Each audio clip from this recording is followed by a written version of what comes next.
이번 주간에 제가 말씀을 상고하면서 제가 평소에 늘 간직해 놓은 한 시집이 하나 있습니다.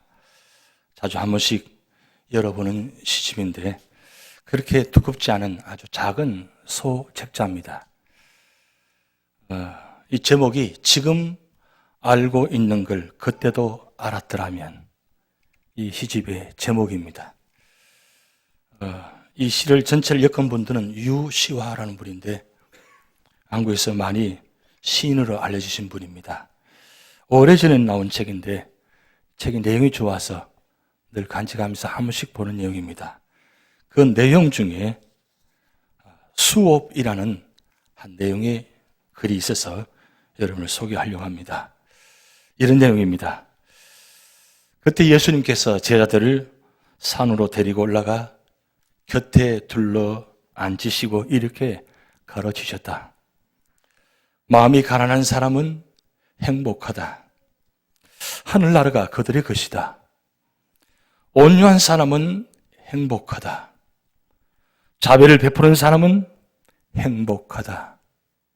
옳은 일에 줄인 사람은 행복하다. 박해받는 사람은 행복하다. 고통받는 사람은 행복하다. 하늘나라에서의 보상이 크니 기뻐하고 즐거워하라. 이렇게 주님께서 제자들에게 말씀하시니까 제자들이 그 말씀을 듣고 있다가 이렇게 이야기합니다. 그러자 시몬 베드로가 말했습니다. 그 말씀을 글로 적어 놓으리까? 그러자 그 안드레가 말합니다. 그 말씀을 잘 새겨둬야 할까요? 그러자 야고보가 말합니다. 그걸 갖고 우리끼리 시험 쳐볼까요? 그리고 빌립이 가만히 있다가 한마디 합니다. 우리가 그 뜻을 잘 모를 경우에는 어떻게 할까요? 그리고 바돌로메가 말합니다. 우리가 이 말씀을 다른 사람들에게 전해줘야 할까요? 그러자 요한이 한마디 거둡니다. 다른 제자들에게는 이런 걸 알려줄 필요가 있을까요? 그러자 마태가 한마디 합니다. 우리는 여기서 언제 떠나갈까요? 가만히 있다가 가룟 유다가 한마디 합니다. 그 말씀이 실생활과는 어떤 관계가 있는 걸까요? 그런데 그 자리에 바리새인 한 분이 참석했습니다. 그렇게 질문합니다. 예수님께 수업 계획서를 보여줄 것을 요청하면서 이렇게 질문합니다. 그 가르침의 최종적인 목표가 무엇입니까? 이렇게 물으시니까 예수님께서 눈물을 흘리시면서 우시고 계십니다. 왜 예수님께서 우셨을까요? 심령이 가난한 자, 애통하는 자, 온유한 자, 의에 주리고 목마른 자가 행복하다고 말씀했습니다. 그리고 긍휼히 여기고 마음이 청결하고 의에 주리고 목마른 자가 과연 힘들까요? 왜 예수님께서 우셨을까요? 제자들의 답을 들으는 그 예수님 마음이 답답하기도 하시고 제자들이 반문하는 그 내용이 할 수 말씀 빨리 끝나고 내려갔으면 좋겠다. 그런 마음인 것 같습니다. 왜 팔복을 말씀을 2달 동안 해야 될까요? 이제 5번째 말씀인데 또 들어야 하나요? 다 알고 있는 내용인데 굳이 그를 한 절 한 절 길게 장황하게 설교할 필요가 있나요? 과연 그럴까요? 왜 예수님께서 제일 첫 번째 설교를 다른 말씀이 많은데 불구하고 팔복을 말씀하셨을까요? 사실 이 팔복은 구약 성경의 10계명과 이 팔복은 연결되는 말씀입니다. 다 동일하게 같은 공통점은 하나님 백성으로 어떻게 살아갈 것인가. 그래서 출애굽한 그들을 광야의 시내 산에서 그들을 불러놓고 이 10계명을 말씀을 받은 모세가 그들에게 설명합니다. 그것도 한 번 아닌 3번이나 10계명을 받아서 설명합니다. 왜 10계명을 그들에게 들려줍니까? 하나님 백성은 하나님 백성답게 살아야 된다. 그렇게 살려면 이 10계명을 지켜야 된다. 왜 예수님께서 첫 번째 설교를 팔복을 말씀하셨어요? 천국에 계신 그 하나님 주님께서 이 땅에 오셔서 무슨 말씀을 제일 먼저 하셔야 될까요? 사실은 천국의 모습을 이야기하고 싶지 않겠습니까? 그래서 예수님은 이 제자들에게 산 위에 앉혀놓고 천국의 모습을 제일 먼저 말씀합니다. 이 팔복은 천국 백성들의 살아가는 모습입니다. 결국 오늘 우리 신약시대에 오늘 우리 살아가는 예수 믿는 사람들이 이 땅에 살아가는 우리들은 결국은 어떤 자가 복이 있느냐, 어떤 자가 행복하냐, 어떤 사람이 살아가면서 행복한 삶을 살 수 있느냐, 그것은 이 팔복을 지킬 때에 하나님은 이 팔복을 통해서 천국을 경험하게 하고 체험하게 되는 것입니다. 이 팔복은 두 부분 나눕니다. 10계명이 두 부분 나누듯이 동일하게 팔복도 두 부분 나눕니다. 첫 번째부터 네 번째까지는 코람 데오라는 이 단어 중심에서 심히 가난한 자, 애통하는 자, 온유한 자, 의에 줄고 목마른 자, 이 하나님 앞에 사는 사람들의 모습, 하나님 앞에 살아갈 때 어떤 모습이 이루어지느냐, 그것은 하나님 앞에 살아갈 때 내가 누구인가를, 그 나의 모습이 어떤 모습인가를 깨닫게 되고, 그리고 언제나 하나님 은혜 받은 자는 언제나 삶의 자리마다 내 삶을 조절하면서, 그리고 시간이 가면 갈수록, 예배 드리면 드릴수록, 기도하면 기도할수록 목마릅니다. 갈증이 납니다. 왜냐하면 조금 더 은혜를 받아야 됩니다. 조금 더 은혜를 충만히 받아야 됩니다. 조금 더 성령 충만해야 됩니다. 왜냐하면 이 세상 속에 살아가려고 하니까 내 힘으로 살아갈 수 없기 때문입니다. 그래서 믿음으로 사는 성도는 언제나 예배를 목말라하고, 그리고 예배에 목숨을 걸고 기도의 자리, 말씀의 자리를 목숨 걸듯이 그렇게 몸부림처럼 지키게 됩니다. 왜냐하면 내 힘으로는 이제 살아갈 수 없기 때문입니다. 그래서 날마다 무릎 꿇고 기도합니다. 날마다 말씀 앞에 떠나지 않습니다. 왜요? 내가 은혜 받아야 되니까, 하나님 앞에 서 있어야 되니까, 그럴 때 내가 천국의 자리에, 은혜의 자리를 체험하게 되니까 그 자리에 이루어질 때에 마지막 두 번째, 이 내면적인 모습에서 외면적으로 바뀌어집니다. 하나님 앞에 살아가는 성도들은 하나님 앞만 살아가는 것이 아니라 이 세상 속에 살아가기 때문입니다. 이 세상 속에 살아가는데, 이 세상 속에 살아가는 믿음의 성도들은 어떻게 살아가야 될 건가? 두 번째입니다. 코람 호미니부스. 이것은 사람들 앞에 살아가는 모습. 그것이 바로 긍휼히 여기는 자, 마음이 청결한 자, 화평해 하는 자, 그리고 의를 위하여 핍박을 받는 자.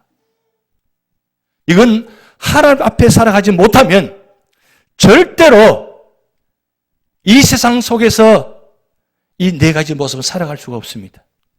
내가 심령이 가난하지 않으면 절대로 애통할 수가 없다는 거예요. 그래서 이 말씀 보면 연결의 말씀인데, 첫 번째와 다섯 번째, 두 번째와 여섯 번째, 그리고 세 번째와 일곱 번째, 네 번째와 여덟 번째가 연결되는 말씀입니다. 심령이 가난한 자는 언제나 모든 사람에게 긍휼히 여기는 사람이 됩니다. 그리고 애통하는 사람은 언제나 마음의 자리마다 마음이 청결한 사람이 됩니다. 깨끗하게 정직하게 살아갑니다. 왜냐하면 내가 애통한다는 것은 하나님 앞에 섰을 때 내 죄의 모습을 발견하게 됩니다. 그 내 모습만 발견하는 것이 아니라 이웃의 모습도 같이 가슴 아파합니다. 내 죄의 문제도 가슴 아프지만 다른 사람 이웃의 죄의 모습도 가슴 아파합니다. 그러기에 그 사람은 언제나 하나님 앞에 서 있기에 자기 자신이 누구인가를 알기 때문에 다시는 반복되는 죄를 짓지 않습니다. 그래서 언제나 정직하게, 진실하게, 성실하게 살아갑니다. 그러면 그 다음 단계는 바로 온유한 자입니다. 온유한 자는 프라우스라고 했습니다. 힘을 조절하는 사람입니다. 하나님 주시는 힘을 가지고 내 자신을 바라보니까 내 자신이 너무나 부족한 것을 깨닫게 됩니다. 그동안 자랑했습니다. 가진 것 때문에 그에 치우쳤습니다. 그런데 주님만도 하나님의 서게 있다니까 내가 누군가를 깨닫고 나니까 자랑할 수가 없어요. 그래서 언제나 자기 자신을 조절합니다. 왜요? 이 조절하지 않으면 실수하거든요. 반복되는 실수를 하지 않게 되거든요. 그래서 언제나 힘을 조절합니다. 아는 것이 있어도 아는 체 하지 않습니다. 모르는 것을 아는 체 하지도 않습니다. 그저 있는 그대로 알지만 그래도 넘어갑니다. 받아줍니다. 그런데 그것이 자기 자신뿐만 아니라 이웃에 가도 그 마음이 같이 이루어집니다. 그 사람을 모든 것을 다 그냥 다 받아줍니다. 그렇게 될 때에 이 온유한 사람이 머무는 자리마다 모든 자리가 화평하게 이루어집니다. 그래서 이분이 가는 자리마다 문제가 되지 않아요. 언제나 문제를 일으키는 사람, 문제를 만드는 사람이 아니라 언제나 문제가 해결되는 사람, 이 사람만 있으면 복잡하고 시끄러운 것이 그냥 조용해져요. 그래도 편안해져요. 좋아요. 그래서 이 사람은 늘 기도 자리가 지킵니다. 왜냐하면 내가 누구인가를 거든요. 그래서 의에 줄이고 목마릅니다. 이 의에 줄이고 목마른다는 것은 언제나 하나님의 말씀을 사모합니다. 하나님 떠나서는 살 수 없기 때문에 그래서 오늘도 하나님 은혜 주시지 않으면 축복하지 않으면 오늘 하루 살아갈 수가 없습니다. 그렇게 새벽에 일어나서 눈물로 기도합니다. 말씀 앞에 섰습니다. 그리고 기도합니다. 말씀대로 살아가려고 하루 종일 몸부림칩니다. 틈만 나면 기도합니다. 그리고 마지막 주무시기 전에 하루를 정리하면서 다시 한번 말씀 앞에 섭니다. 하나님, 오늘 또 말씀대로 살아가게 하심을 감사합니다. 내가 이런 모습 부족했습니다. 다시 한번 자기 자신을 점검합니다. 그리고 내일도 하나님 은혜 주시고 능력 주시고 축복하셔서 내일도 믿음으로 승리하게 하옵소서. 이렇게 믿음으로 살아가니까 결국 어떤 삶의 자리에 핍박이 와도 고난이 와도 다 믿음으로 해석하고 믿음으로 받아들이고 믿음으로 이겨냅니다. 이게 바로 의를 위하여 핍박을 받는 사람들의 모습입니다. 그런데 이 팔복의 말씀이 결국 십자가의 삶, 성도의 삶, 예수님을 닮아가는 삶입니다. 제일 밑바탕은 바로 십자가 밑에 뿌리를 박히는 심령이 가난한 자입니다. 하나님 앞에 서 있는 자, 뿌리를 십자가를 박았습니다. 그 위에 애통합니다. 온유합니다. 그래 의에 줄이고 목말라 합니다. 엘리 엘리 라마 사막다니, 간절히 주님을 외칩니다. 하나님 나를 외면하지 마옵소서. 그러면서 양팔을 벌리면서 그 은혜 받은 자리에 긍휼력입니다. 양쪽 강도를 바라보면서 내가 오늘 나와 함께 낙원에 있으리라. 긍휼히 여깁니다. 그러면서 그 자리가 화평의 자리가 이루어집니다. 그리고 가시면류관을 쓰신 그 주님의 그 자리에 의를 위하여 핍박을 받는 자리에까지 참여합니다. 그 주님의 십자가의 자리, 그래서 이 팔복은 바로 십자가의 자리의 모습입니다. 오늘 7절 말씀, 긍휼히 여기는 자는 복이 있나니 그들이 긍휼히 여김을 받을 것이며, 이 긍휼이라는 단어는 헬라어로 엘레오스라는 단어입니다. 이 엘레오스 단어는 자비라는 뜻입니다. 구약 성경은 헤세드입니다. 자비, 같은 단어의 의미입니다. 긍휼히 여긴다는 것은 자비롭다는 뜻입니다. 모든 것을 자비롭게 바라본다는 뜻입니다. 그런데 성경에는 아름다운 단어가 세 가지 있습니다. 사랑과 은혜와 긍휼이라는 단어가 세 단어입니다. 그런데 이 사랑과 은혜와 긍휼은 하나님의 품속에서 나란히 살아가는 의 좋은 세 자매라고 표현합니다. 왜 그러면 이 사랑과 은혜와 긍휼이 같은 의미를 가질까요? 사랑의 의미를 이렇습니다. 상대방의 유익을 위해서 가장 소중한 것을 조건 없이 주는 것이 바로 사랑입니다. 바로 이게 하나님의 사랑이에요. 하나님은 언제나 조건 없이 우리에게 다 주시는 분입니다. 그래서 내가 너를 사랑한다. 내가 너를 손바닥에 새겼다. 내가 너를 끝까지 사랑하겠다. 그 사랑의 모습이 그냥 말로만 하신 것이 아니라 요한복음 3장 16절 말씀에 하나님이 세상을 이처럼 사랑하사, 이처럼 사랑하는 것은 독생자 예수를 죽이기까지 하시는 그 사랑, 말로만 하시는 것이 아니라 실제적으로 그 사랑을 실제적으로 보여주시는 그 사랑, 모든 것을 조건 없이 주시는 그 사랑, 거기다가 은혜라는 단어는 받을 자격이 없는, 전혀 없는 사람에게 베풀어 주신 호의입니다. 받을 자격이 없는 사람들입니다. 그런데 그런 받을 자격이 없는 사람들에게 하나님은 언제나 은혜를 주십니다. 모든 사람에게 동일하게 은혜를 주십니다. 이 은혜, 우리가 은혜 받은 자들입니다. 그런데 이 은혜 받은 이 사랑과 은혜가 어디로 연결되냐면 긍휼이라는 단어에 연결이 됩니다. 이 긍휼은 당연한 결과로, 이 당연한 것은 죄로 말미암아 용서받을 수 없는 그런 죄악의 자리입니다. 그래서 비참한 상태에 있는 그 사람을 죄있다고 정죄하지 아니하고 오히려 불쌍히 여겨서 그를 도와주는 바로 미덕입니다.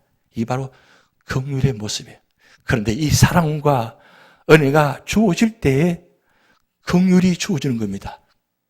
사랑을 통과하지 않고는, 은혜를 통과하지 않고는, 채워지지 않고는 이 긍휼이 여길 수가 없다는 겁니다. 그래서 심령이 가난한 자, 애통하는 자, 온유한 자, 의에 줄이고 목마른 자, 하나님 앞에서 은혜를 받고 은혜에 충만한 자가 되지 않으면 절대로 긍휼이 여길 수가 없다는 거예요. 여러분 지금까지 살아오면서 같은 교회 안에서 신앙생활을 하면서 30년, 40년 살아오면서 30년 전에 있었던 그 일 아직도 용서하지 않고 있어요. 꼭 갖고 있어요. 사실은 그것 지금 비하면 아무것도 아닌데, 그때 비하면 지금은 너무나 바뀌어진 분인데, 변화된 부분인데 아직도 그걸 잡고 그거 가지고 아직도 바라보는 모습, 언제까지 그렇게 살아야 되나요? 그 삶이 얼마나 힘들어요. 그런데 내가 하나님 앞에 서게 되고 하나님 은혜로 심령이 가난해지고 채워지고 내 죄의 모습을 발견하게 되고, 그리고 온유한 자가 될 때에, 그 하나님의 은혜를 사모할 때에 그 부족하고 그 30년 전에 있었던 그 문제는 아무 문제가 되지 않아요. 왜냐하면 그 사람의 문제보다 내 죄의 문제가 더 크거든요. 그 사람은 내 죄에 비하면 아무것도 아니에요. 내 자신을 바라보게 되니까 결국 내가 주님 앞에 설 수밖에 없고, 주님의 은혜로 채워지니까, 주님의 은혜로 말미암아 내가 바라보니까 나도 모르게 긍휼이 여겨지는 모습. 그래서 사랑의 단어를 이렇게 표현합니다. 사랑이 애인을 방문하는 친구와 같은 것이라면 긍휼은 병자를 방문하는 의사와 같은 것이다. 이 의미를 이해하시겠습니까? 은혜가 죄 가운데 있는 사람에게 베푸시는 하나님의 애정이라면 긍휼은 죄의 결과로 비참한 상태 속에 놓인 사람을 향한 애정입니다. 사실 애정이 있을 수 없죠. 그런데 주님의 사랑으로 은혜로 채워지니까 애정이 생기는 거예요. 나의 애정이 아니에요. 주님의 애정이 되는 것입니다. 그래서 이 긍휼은 다른 하나님의 긍휼은 전체로 한마디로 표현하면 이렇습니다. 하나님의 긍휼은 단순히 불쌍히 여기거나 용서한다는 뜻을 넘어서서 조건 없는 넘치는 사랑이며 선을 베푸는 적극적이고 구체적인 행위를 말한 겁니다. 성경에는 그저 조건적으로 그냥 말로만 하지 않고 실제적으로 행동의 모습이 나타납니다. 그 모습이 바로 에베소서 2장 4절에서 5절 말씀인데, 긍휼이 풍성하신 하나님이 우리를 사랑하신 그 큰 사랑을 인하여 허물로 죽은 우리를 그리스도와 함께 살리셨고 너희는 은혜로 구원을 받은 것이라. 우리는 죄로 말미암아 죽어 있던 영혼들입니다. 그런데 주님께서 이 땅에 오셔서 십자가에 죽으심으로 우리의 모든 허물을 주님의 십자가에 죽으심으로 그 모든 것이 다 죽게 되고, 주님이 부활하심으로 통해서 우리가 다시 살아나는 거예요. 그래서 주님의 은혜로 말미암아 우리는 구원받은 성도입니다. 은혜 받은 성도요, 긍휼의 여김 받은 성도입니다. 그러면 이 긍휼을 받은 성도가 어떻게 살아갈 것인가? 성경에서 가장 긍휼적인 모습을 가장 잘 나타내는 본문이 바로 누가복음 10장 25절에서 37절 말씀입니다. 다 같이 한번 성경을 찾아보시겠습니다. 누가복음 10장 25절에서 37절까지 우리 한 절씩 교독하도록 하시겠습니다. 누가복음 109면입니다. 25절 제가 있습니다. 어떤 율법교사가 일어나 예수를 시험하여 이르되 선생님 내가 무엇을 하여야 영생을 얻으리까? 예수께서 이르시되 율법에 무엇이라 기록되었으며 내가 어떻게 읽느냐? 27절 대답하여 이르되 내 마음을 다하며 목숨을 다하며 힘을 다하여 뜻을 다하여 주 너의 하나님을 사랑하고 또한 내 이웃을 내 자신같이 사랑하라 하였나이다. 28절 이를 행하라. 그러면 살리라 하시니 29절 그 사람이 자기를 옳게 보이려고 예수께 여짜오되 그러면 내 이웃이 누구니까? 예수께서 대답하여 이르시되 어떤 사람이 예루살렘에서 여리고로 내려가다가 강도를 만나매 강도들이 그 옷을 벗기고 때려 그의 죽은 것을 버리고 갔더라. 마침 한 제사장이 그 길로 내려가다가 그를 보고 피하여 지나가고 또 이와 같이 한 레위인도 그곳에 이르러 그를 보고 피하여 지나가되 33절 어떤 사마리아 사람은 여행하는 중 거기 이르러 그를 보고 불쌍히 여겨 가까이 가서 기름과 포도주를 그 상체에 붓고 싸매고 자기 짐승에 태워 주막으로 데리고 가서 돌보아 주니라. 35절 그 이튿날 그가 주막 주인에게 데나리온 둘을 내어 주며 이르되 이 사람을 돌보아 주라. 비용이 더 들면 내가 돌아올 때 갚으리라 하였으니 내 생각에는 이 세 사람 중에 누가 강도 만난 자의 이웃이 되겠냐? 37절 합독하시겠습니다. 이르되 자비를 베푼 자니이다. 예수께서 이르시되 가서 너도 이와 같이 하라 하시니라. 여기 본문에 등장하는 세 사람입니다. 제사장이 등장하고 레위인이 등장하고 바로 선한 사마리아 사람입니다. 이 역사적 배경은 당시에 유대인들은 예루살렘에서 제사를 드리면 예배를 드리면 반드시 죽은 사람을 시체를 가까이 하지 않습니다. 지금 오늘 본문 말씀 배경이 이렇습니다. 한 사람이 와서 예수님께 묻습니다. 어떻게 하여 구원을 받으리까? 영생을 받으리까? 그러니까 예수님께서 내 목숨을 다하고 마음을 다해서 주 너의 하나님을 사랑하고 이웃을 사랑하라 하니까 내가 다 사랑했습니다 하니까 주님께서 말씀합니다.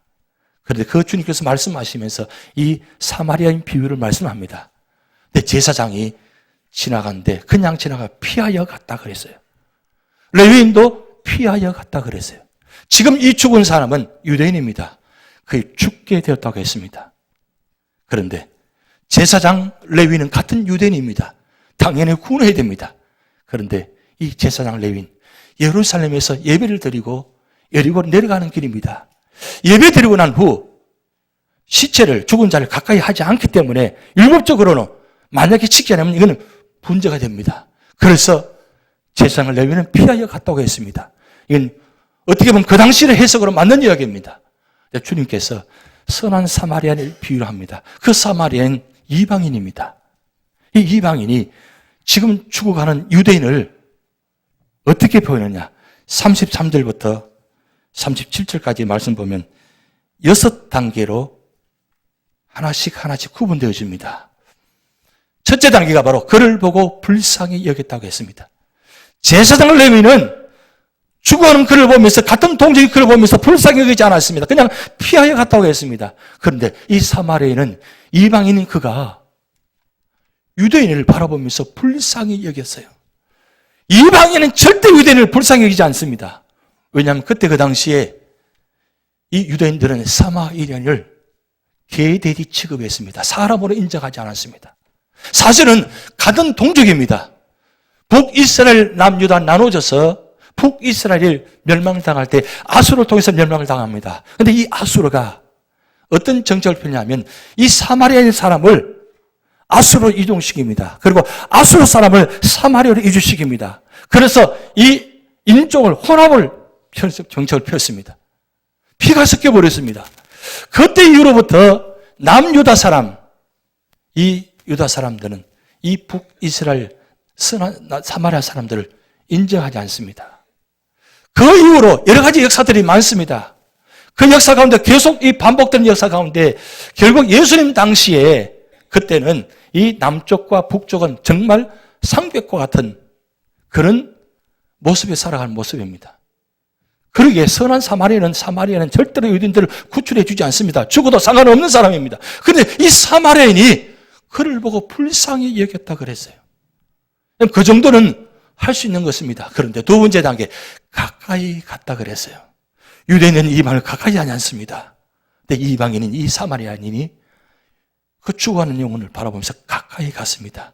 세 번째 단계, 그가 가지고 있는 기름과 포도주를 그 상처에 붓습니다. 왜? 죽어가고 있으니까 상처를 사며줍니다.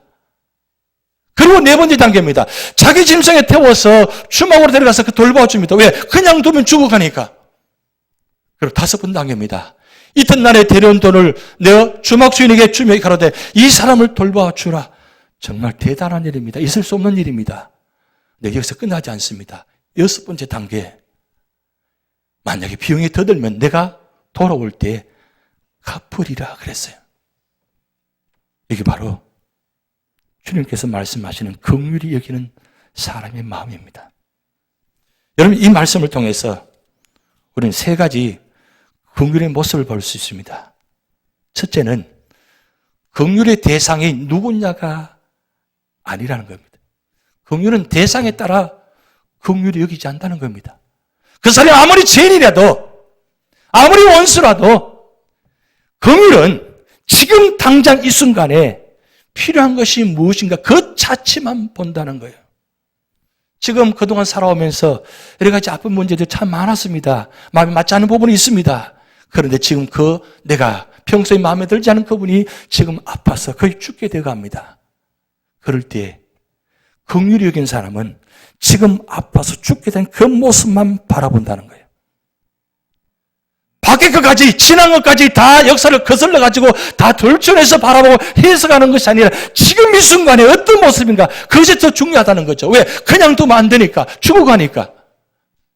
두 번째 모습이에요. 긍휼은 자기 자신을 생각하지 않습니다. 내가 가지고 있는 것 다 넣어서라도 그 상처를 사며줍니다.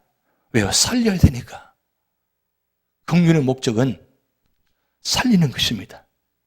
그리고 세 번째는 긍휼은 내 감정에 의해서 조절되는 것이 아니라 긍휼은 행동하는 것입니다. 여러분, 말만 하는 분들 있잖아요. 뭘 하라고. 말만 하는 분 아니라 말하기 전에 먼저 손부터 내밀고 발부터 내밀고 행동부터 하는 분이 있습니다. 바로 그게 긍휼히 여기는 모습입니다.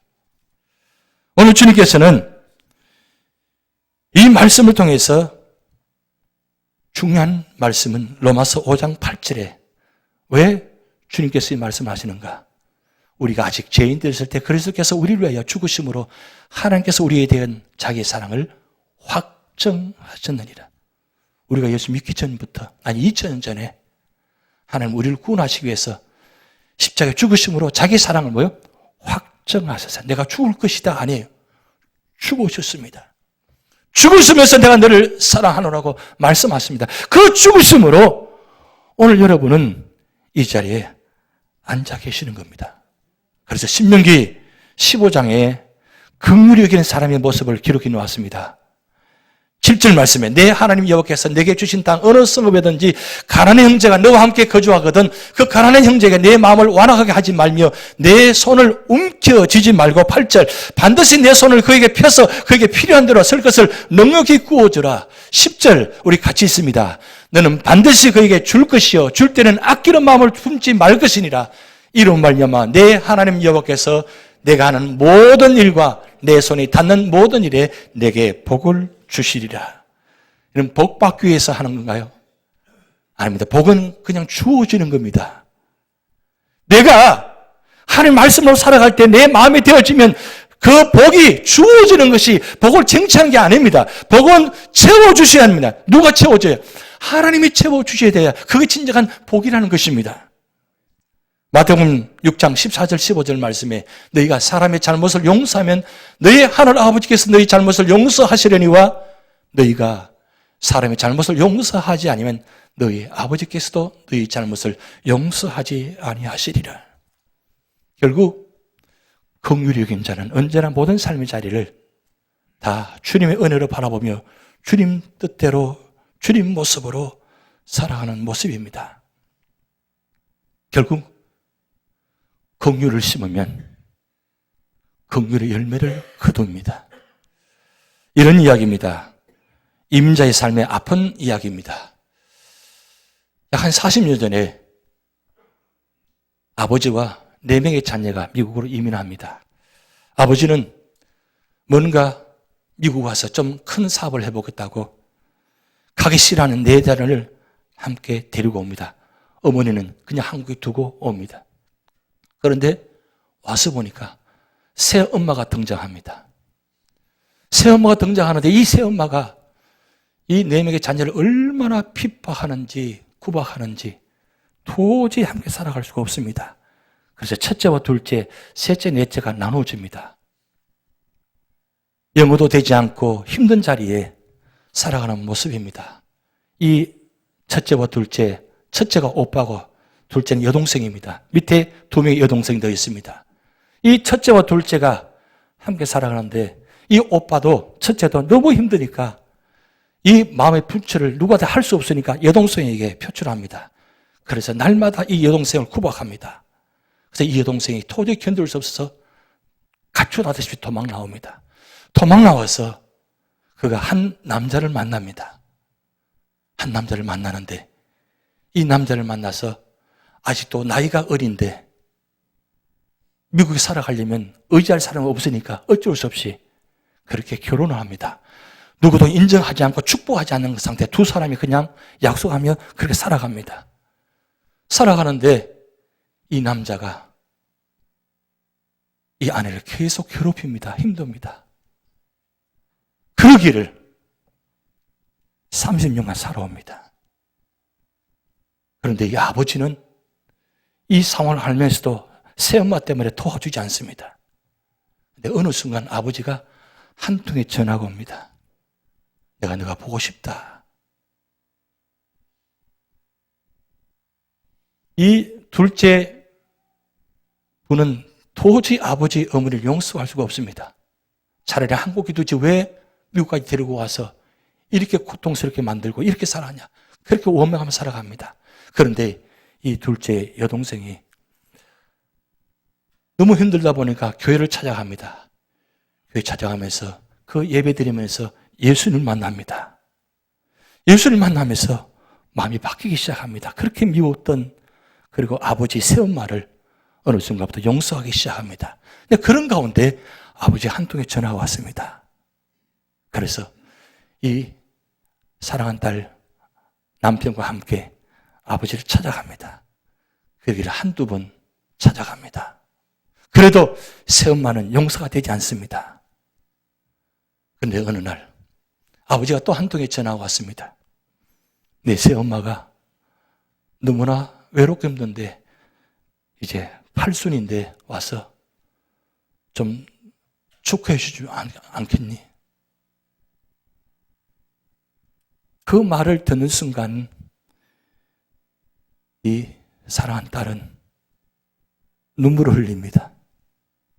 왜냐하면 하나님께서 아버지를 용서할 수 있는 시간을 주시고 새엄마를 용서할 수 있는 시간을 주셨다는 사실입니다. 그래서 한 가족이 다시 아버지를 찾아갑니다. 그런데 아버지가 그냥 오라고 한 것이 아니라 비행기표를 끊어서 보내줍니다. 와서 내 새엄마 외롭게 힘들었는데 와서 함께 있으면 좋겠다고. 그렇게 미웠던 그 사이가 주님의 은혜를 말미암아 주님 만남으로 이 가정이 다시 한번 회복되어지는 모습이 나타납니다. 이 이민자의 가정의 아픔의 모습들입니다. 결국 긍휼을 심으면 긍휼의 열매를 맺는 것이 바로 하나님의 은혜예요. 우리 삶의 자리에 그런 고난의 모습, 고통의 모습들이 많이 있잖아요. 그런데 여전히 그것을 가슴에 품에 안고 있어 보세요. 얼마나 힘들겠습니까? 다른 사람보다도 내 자신이 더 힘들어집니다.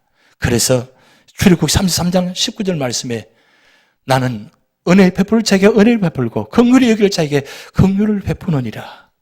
여러분, 은혜와 긍휼은 사람이 주는 것이 아니라 하나님께 주셔야 됩니다. 이 사랑하는 여집사님에게 주신 은혜가 하나님 주신 마음이기 때문에 가능한 것입니다. 아버지를 용서하고 새엄마를 용서할 수 있던 것은 하나님 주신 마음이기 때문에 용서할 수 있었던 것입니다. 그러면 하나님 주시는 복은 어떤 복이냐? 어떤 보상이 주어지느냐? 첫 번째 보상이 바로 디모데전서 1장 2절에 주께로부터 은혜와 긍휼과 평강이 내게 있을지어다. 긍휼히 여김을 받으면, 긍휼히 여기면 내 마음이 평안해집니다. 미워하고 그렇게 악한 마음이 다 녹아지고 먼저 내 마음이 평안해져요. 그런데 내 마음은 평안한 것이 아니라 이 긍휼히 여김을 받게 되면 결국 우리 자손들까지 축복이 이루어진다는 거예요. 저는 종일토록 은혜를 베풀고 구워주니 그 자손이 복을 받는도다. 내가 당대 내 믿음으로 살아고 긍휼한 자가 되면 이 긍휼의 모습이 당대로 끝나지 않고 후손들에게 축복의 통로가 되어진다는 거예요. 이게 얼마나 놀라운 축복입니까? 두 번째입니다. 두 번째는 이웃과의 관계가 회복되어집니다. 갈라디아서 6장 7절 말씀에 사람이 무엇으로 심든지 그대로 거두리라. 내가 사랑을 심고 내가 믿음을 심고 내가 소망을 심고 내가 축복을 심으면 거두로 다 거두어집니다. 내가 심은 대로 다 거두어져요. 시편 126편의 5절 6절 말씀에 눈물을 흘리며 씨를 뿌린 자는 기쁨으로 거두리로다. 여러분, 눈물을 흘리며 신나는 뿌린다는 건 얼마나 힘든 일입니까? 그런데 뿌렸더니 어떻게 거두어졌어요?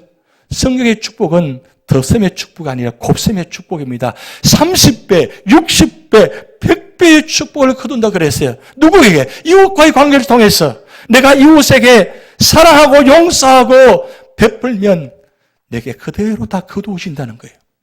그래서 진짜 중요한 건 세 번째 축복은 하나님과의 관계를 축복합니다. 여러분, 야고보서 2장 13절 말씀 같이 있습니다. 긍휼을 행하지 아니하는 자에게는 긍휼 없는 심판이 있으리라.